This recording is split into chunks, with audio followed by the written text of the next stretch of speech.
Alors, dans le cours dernier, on a expliqué en quelques mots le sens de la semaine, le sens de la création du monde, et donc l'idée de la tension, du stress que le monde génère sur l'homme, et qui est une façon de se réaliser.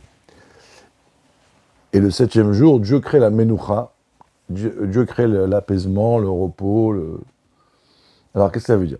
Alors, en réalité, techniquement, le monde est le résultat du temps et de l'espace. Donc on dit que le Shabbat, on est au-dessus du temps et de l'espace. Donc quand on sort du temps et de l'espace, ben, automatiquement, on est plus dans, on est dans la menoucha, dans le déstress. Alors, comment le Shabbat est un, comment on constate qu'on sort du temps et de l'espace? Alors, en fait,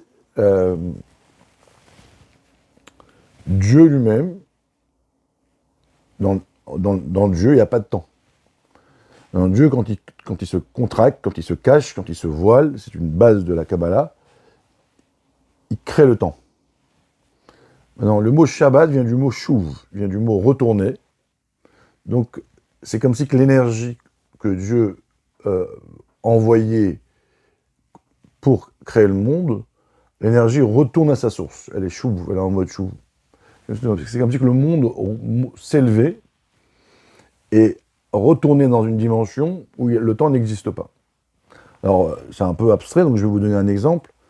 Un pianiste, quand il fait du piano, il exprime son énergie dans ses doigts pour exprimer une musique qui est l'expression de ses sentiments. Et à un moment donné, il s'arrête, il se repose, et là, l'énergie, elle retourne dans le pianiste. Donc c'est exactement pareil. Dieu, quand on dit Dieu s'est reposé, c'est que Shabbat, pendant 6 jours, Dieu exprime son énergie, et là, l'énergie, elle est donc loin de Dieu, si on pourrait dire, et donc la notion du temps apparaît, et le Shabbat, l'énergie, elle remonte en Dieu, et là, elle retourne, donc le monde retourne dans une dimension où le temps n'existe plus. C'est pour ça que dimanche, dans la Torah, on l'appelle Yom Rishon, le jour 1, et pas jour 8. Parce qu'en vérité, le jour 1, ce qu'on aurait pu dire 8, 9, 10, 11, 12, 2000, 3000. Non, parce qu'en réalité, le dimanche, on recommence à recréer le temps. Donc c'est Yom Rishon, Yom Sheni, Yom Shlishi. Maintenant, vous allez me dire, mais nous, on a l'impression qu'on ne voit pas, on constate pas, il n'y a pas de changement dans l'énergie, dans le monde, la semaine et le Shabbat. Alors, en réalité, si vous voulez, même si le monde a priori est le même, mais dans la Gemara, on dit par exemple, le Shabbat, un voleur ne vole pas. Alors, ça veut dire quoi, que le voleur ne vole pas? S'il veut, il peut voler, mais la nature du monde change d'après les textes, et la relation aux choses, la relation à la matière est différente, et le désir de voler, par exemple, quelqu'un qui a une tendance à voler, elle est beaucoup moins forte. Alors, pour nous, comment on peut arriver à ressentir ça? Alors, en vérité, quand vous étudiez les lois de Shabbat, on nous dit qu'il faut se laver, il faut s'habiller, avoir des habits neufs ou propres, des habits. Pour Shabbat, on doit se couper les ongles, on doit allumer les bougies, on doit manger des bonnes choses, pas trop, mais des bonnes choses. On doit prier, on doit chanter, on doit étudier.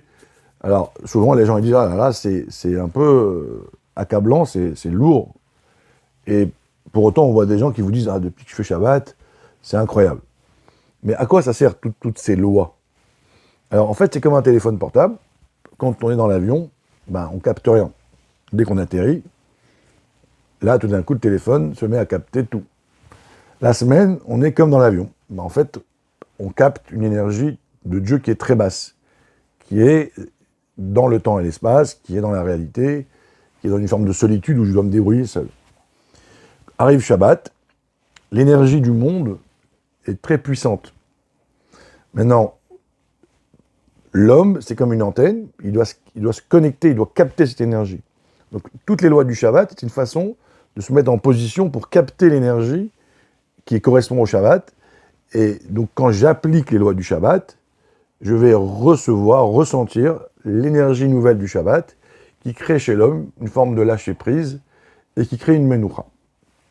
Maintenant, si on va aller au fond, plus loin, quel est l'objectif de tout ça? C'est qu'en vérité, Dieu il nous dit « Je veux que vous vous réalisez. Va, vis, deviens. » Ça, c'est la semaine. Mais pourquoi Dieu il veut qu'on se réalise? Pour que par la suite, on invite Dieu chez nous, on invite Dieu en nous. C'est comme un père qui veut que son fils, quand il grandisse, il parte de la maison, il se réalise, mais le rêve c'est va, vis, deviens et reviens. Et ensuite, on invite le père chez soi. Que l'enfant il dit à son père, voilà papa, grâce à toi je me suis réalisé, mais maintenant je vais partager avec toi ma réussite parce que c'est grâce à toi. C'est un petit peu ça le sens du Shabbat. Quand Shabbat, on arrête, on déconnecte et on se connecte à Dieu, en vérité, on invite Dieu dans sa réalité. Comme on dit que l'objectif de la création du monde, c'est de faire dira betartonim. Dieu, il souhaite qu'on lui fasse une maison ici-bas.